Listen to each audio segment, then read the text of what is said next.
তখন আমি এরকম কোরআনের অসংখ্য পৃষ্ঠা পুড়িয়ে তাদের সাথে একাত্মতা পোষণ করব, কারণ এই বই আমি আমার টাকা দিয়ে কিনেছি এবং এই বইয়ের প্রতি আমার কোনো সম্মান নেই। এই বইয়ের যে লেখক সে কুখ্যাত মরুদ ডাকাত, মহা উন্মাদ, তার প্রতি আমার কোনো শ্রদ্ধা নেই। আমি তার বই ছিঁড়বো এবং পোড়াবো।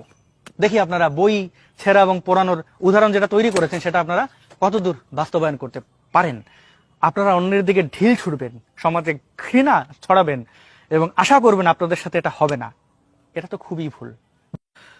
কিন্তু মোহাম্মদ জাফর ইকবালকে আপনার ভালো লাগবে না তাই বলে আপনি তার বই পড়ানোর মাধ্যমে যে নজির স্থাপন করতে চান সেটার বলি কিন্তু আপনিই হবেন।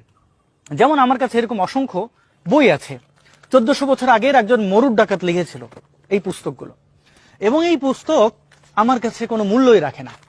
এবার আমি আপনাদের ঘোষণা করতে চাই যে আগামী 27 আগস্ট যখন তারা ডক্টর মোহাম্মদ জাফর ইকবালের বই পড়াবে